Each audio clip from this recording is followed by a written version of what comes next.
O que ler para começar a estudar teoria da guerra e estratégia? Essa pergunta também surgiu bastante quando eu perguntei nas minhas redes sociais o que é que vocês gostariam de ver abordado aqui no canal. Então vem comigo para o segundo vídeo de dicas de leitura aqui no canal. Dessa vez para quem quer se aventurar nesse terreno tão cheio de névoa que muitas vezes é difícil de enxergar o que realmente interessa, logo depois da vinheta do canal.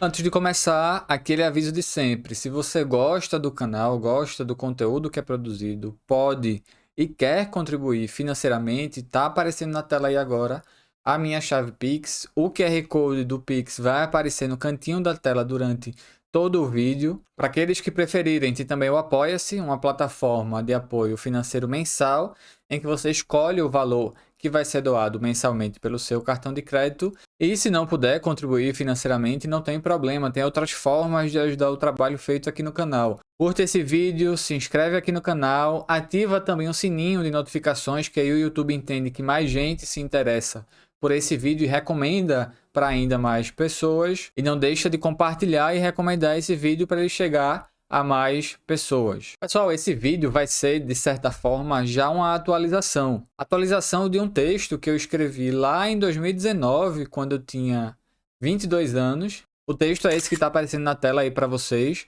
Os marxistas brasileiros e a ciência militar.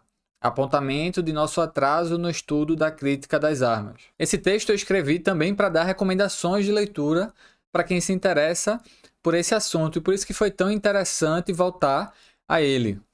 Primeiro porque eu percebi que minha escrita hoje está bem melhor, esse texto está muito mal escrito, mas foi interessante voltar também para perceber que algumas inquietações com o mercado editorial brasileiro, a disponibilidade de textos marxistas sobre o assunto, inquietações que eu tinha lá em 2019, de certa forma serviram para combustível para gerar frutos que já surgiram e outros frutos que estão por surgir. A gente vai falar disso mais para frente aqui no vídeo.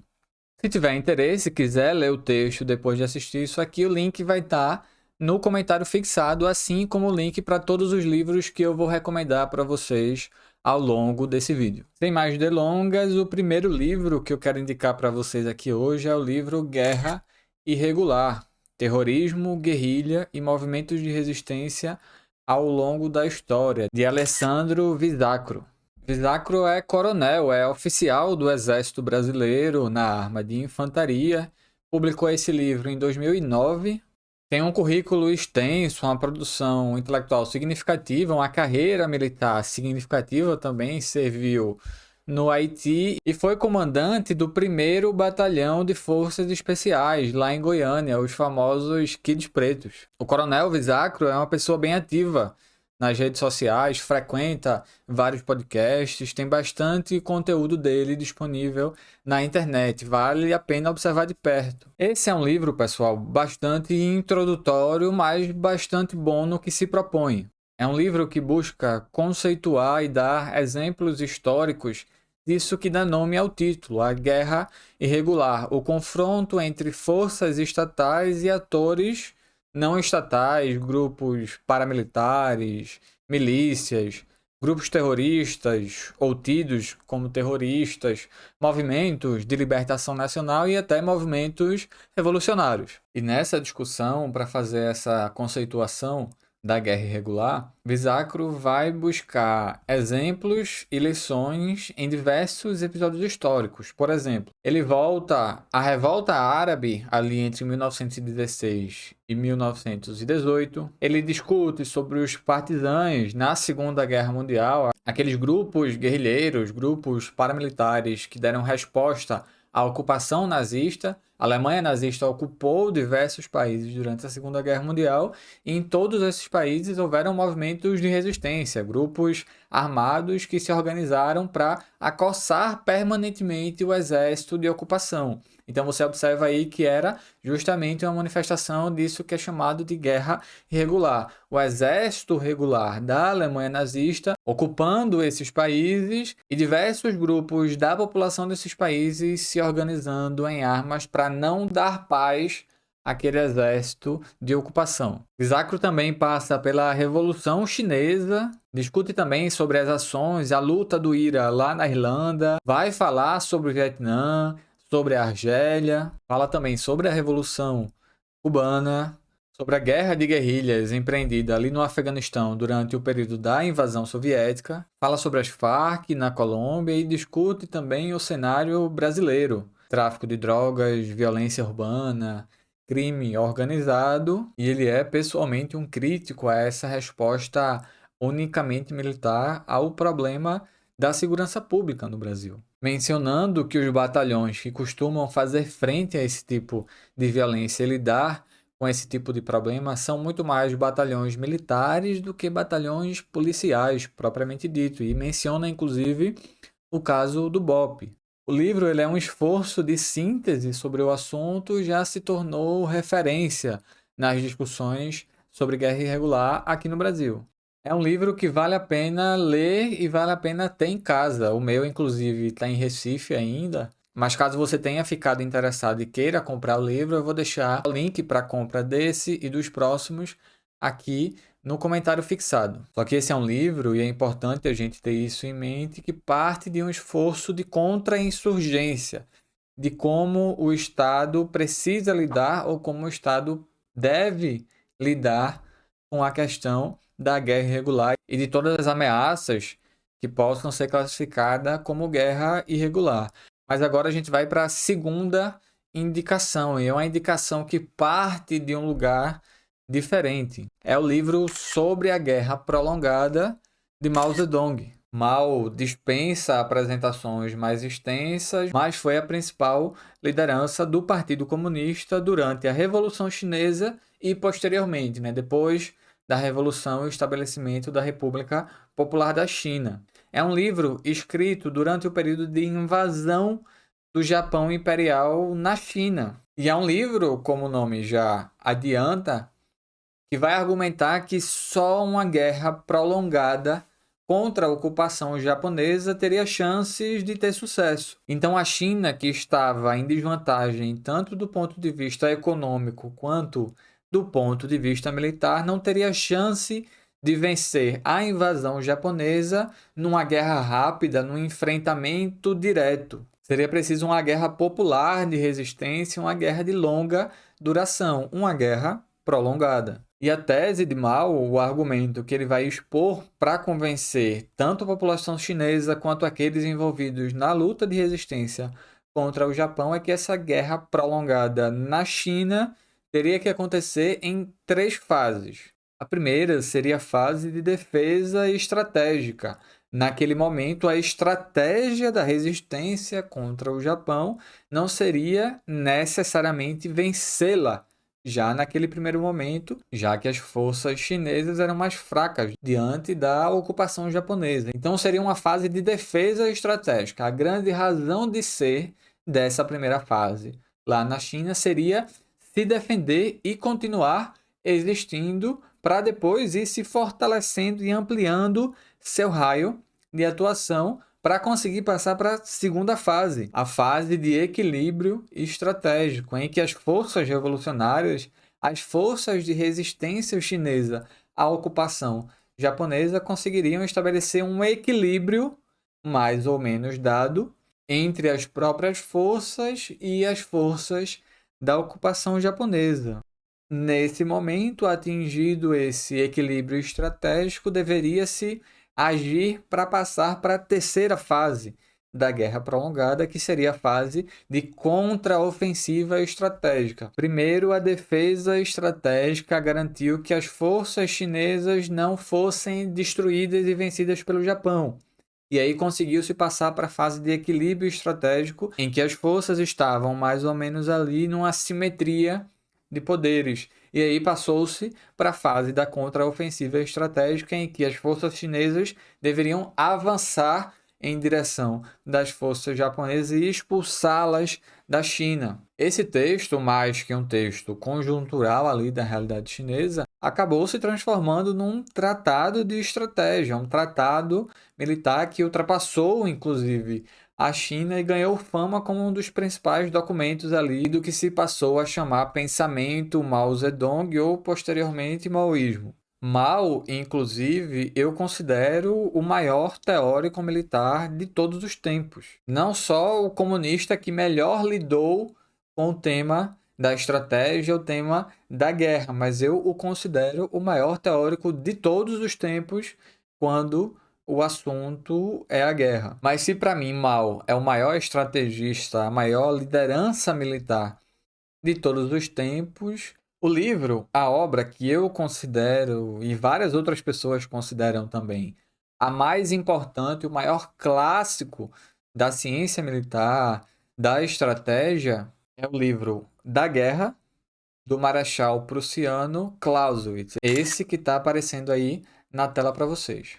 E aqui a gente já deu uma complexificada no assunto. Se o primeiro livro foi um livro de um apanhado de experiências históricas discutindo guerra irregular, e o segundo livro foi um documento, um livro escrito durante um dos maiores exemplos de conflito irregular da história humana, que foi a Revolução Chinesa, agora a gente tem aqui um tratado extenso, um livro grande, inclusive deixa eu mostrar ele para vocês aqui. Esse aqui é o Da Guerra, de Clausewitz, publicado pela Martins Fontes, e é um livro que não é um livro pequeno. Ele tem suas 900 páginas, é uma edição simples, mas que facilita a leitura, não tem, por exemplo, folha branca, aquela folha que reflete a luz quando você está lendo e dificulta a leitura. É um livro simples, mas é um livro que é simplesmente o livro mais importante quando o assunto é teoria da guerra, é ciência militar. Mas, sabendo que é um livro grande, um livro que em alguns momentos é uma leitura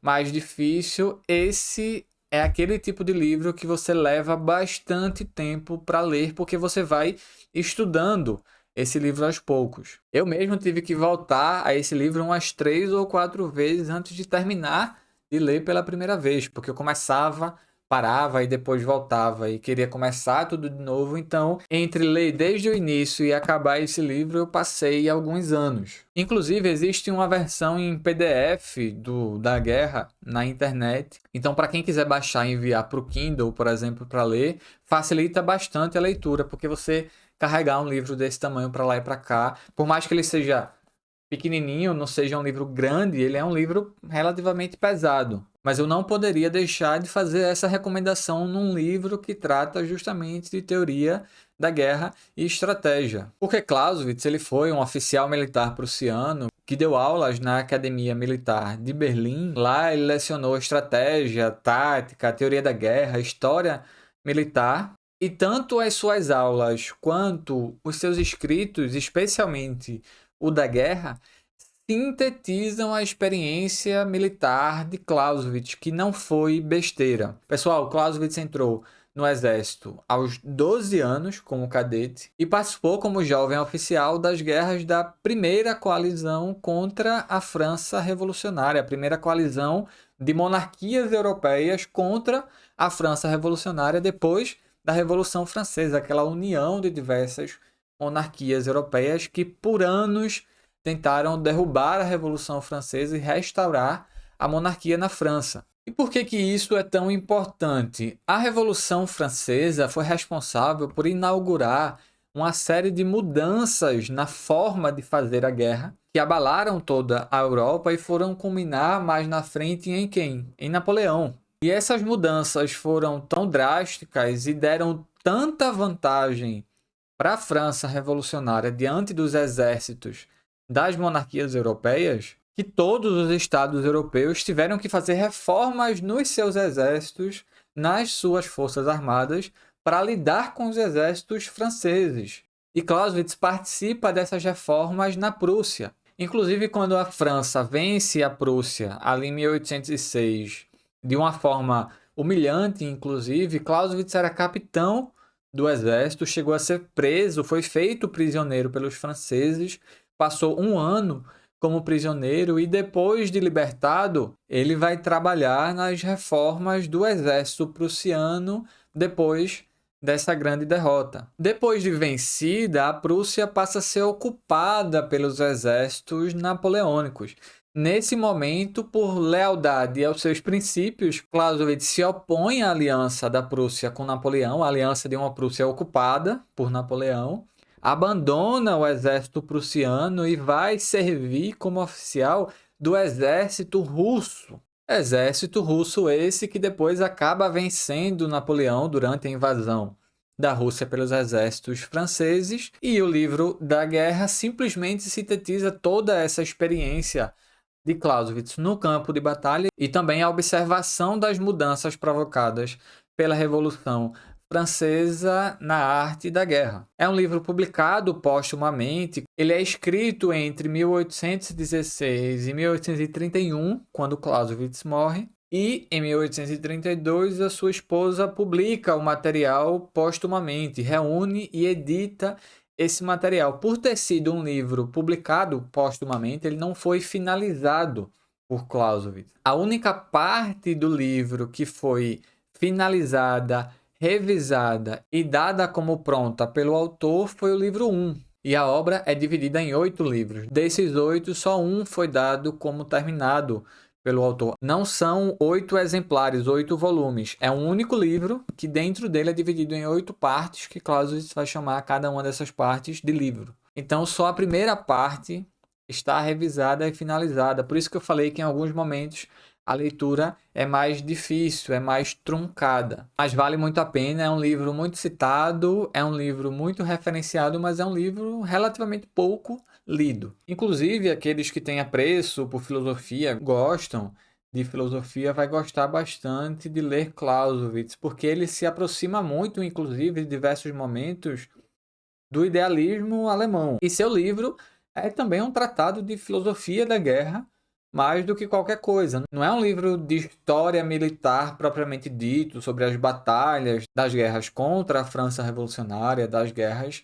napoleônicas. É um livro que vai tratar de teorizar a guerra a partir das mudanças que aconteceram na Revolução Francesa, das quais a principal e mais conhecida é a levée en masse, a mobilização em massa. A partir da Revolução Francesa, toda a população do país é considerada um combatente em potencial e que pode ser mobilizado para lutar pelo seu país, ao contrário das concepções mais conservadoras e retrógradas na maioria das monarquias europeias, de que o exército não abarcava a mobilização da população em geral. Inclusive, isso é o que vai dar grande vantagem aos exércitos franceses desde o começo. E se trata de um livro tão importante que isso leva a gente para a nossa quarta indicação de leitura, que é o livro Estratégia Socialista e Arte Militar.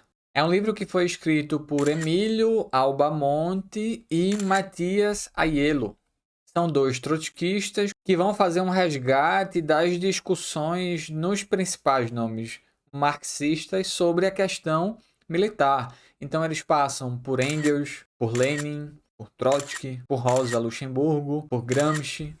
Falam sobre Kautsky, falam sobre Mao Zedong, falam de Guevara também. E vão discutir muito mais do que só a guerra em si, mas eles vão numa linha muito próxima da linha de Clausewitz, a linha de que a guerra é a política por outros meios. Então vai discutir também estratégia política revolucionária, estratégia insurrecional, guerra prolongada, estratégia de desgaste, guerra civil, são vários os temas que vão aparecer nesse livro. E aqui a gente precisa dar um crédito à tradição trotskista dentro do marxismo, que foi a tradição que nunca abandonou por completo as discussões sobre teoria da guerra, sobre estratégia militar, nunca tirou do horizonte que a revolução é uma luta literal em algum momento. Só que, infelizmente, parece que os trotskistas brasileiros não compartilham dessa veia estratégica dos trotskistas argentinos, por exemplo. Aqui no Brasil, os trotskistas estão mais preocupados em falar de Stalin do que de Trotsky. O que é curioso, porque o próprio Trotsky, que foi comandante do Exército Vermelho durante a Revolução Russa, tem muita coisa escrita sobre questão militar. Mas os trotskistas brasileiros estão mais interessados em falar de Stalin do que, de repente, em publicar os escritos militares de Trotsky. Mas essa lacuna na literatura marxista não vai continuar por muito tempo aqui no Brasil. A gente em breve vai ter algumas novidades. E por último, a gente chega finalmente na nossa quinta indicação, que é o livro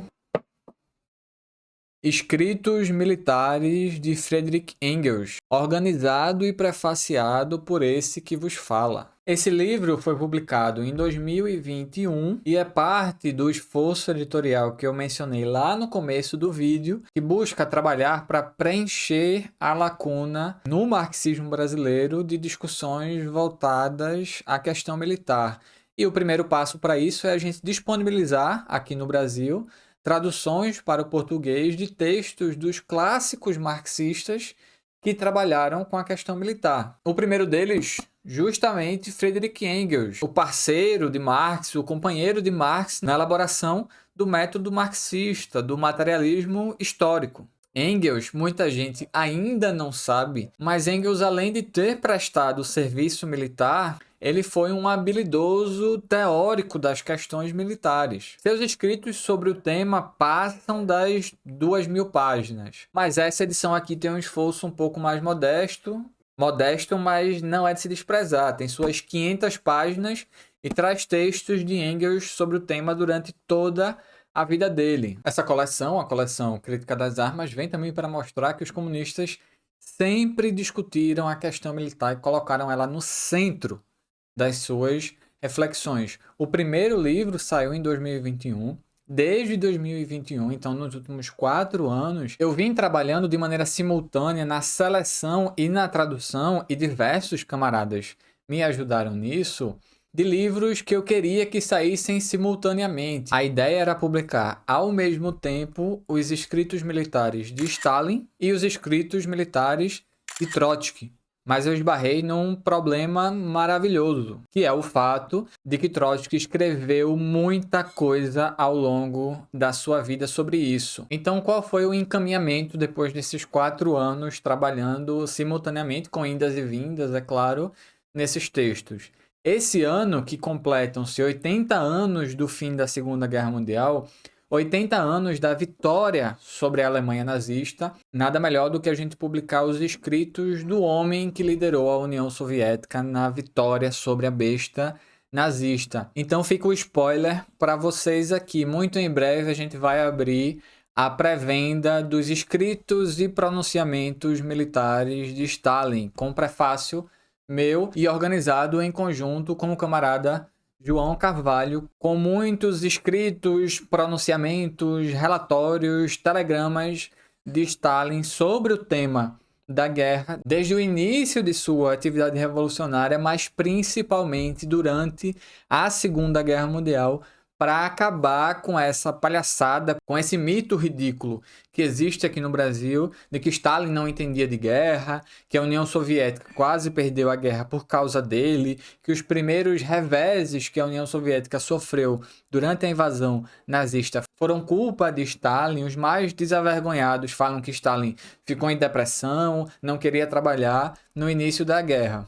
Isso não se sustenta com uma análise histórica minimamente séria, minimamente mais detalhada. Mas como esse mito é muito difundido entre os liberais e os conservadores daqui no Brasil, inclusive com a ajuda e apoio de muitos trotskistas que repetem esses mitos sobre Stalin, nos 80 anos do final da guerra, a gente vai publicar aqui no Brasil um livro que está com suas 700 páginas de textos, pronunciamentos, relatórios, cartas e telegramas de Stalin sobre o tema da guerra. E os planos são ainda mais ambiciosos. Hoje eu tenho em mãos, já traduzidas, um material bruto de mais de 2.000 páginas de textos de Trotsky sobre o tema da guerra. Textos de Trotsky como correspondente durante as guerras dos Balcãs, antes da Revolução Russa. Textos do período da Revolução, do pós-revolução, da Guerra Civil e muito mais coisas sobre muitos outros países. Uma vez publicados os escritos militares de Stalin, a grande tarefa vai ser selecionar, lapidar esse material bruto para publicar aqui no Brasil em mais de um volume, diga-se de passagem, porque tem material aí para sabe-se lá quantos livros de escritos militares de Trotsky. E depois O Céu é o Limite. Tem que publicar Rosa Luxemburgo falando sobre guerra, tem que publicar Lenin, Mao Zedong, Tito, Kim Il-sung. O que não faltam são revolucionários, são comunistas que não só trataram, mas que viveram e lideraram exércitos em alguns casos e que, portanto, têm mais do que familiaridade com os temas da guerra. Então é isso, pessoal. Ficamos aqui por hoje. Espero que tenham gostado das indicações de leitura, que tenham gostado da discussão que eu fiz aqui. Comentem aqui embaixo o que é que vocês acharam, se já leram algum desses livros que eu indiquei aqui, se tem outros livros para indicar para quem está começando. Eu tenho certeza que quem veio aqui atrás de indicação de leitura vai adorar ter uma lista estendida aqui nos comentários. Agradeço se você ficou até aqui. Não esquece de curtir, de se inscrever no canal, ativar o sininho. E se você quiser outra lista de leitura, tá aparecendo aqui na tela um vídeo que eu fiz indicando livros para quem tem interesse em geopolítica e não sabe por onde começar. Então, clica aqui e segue.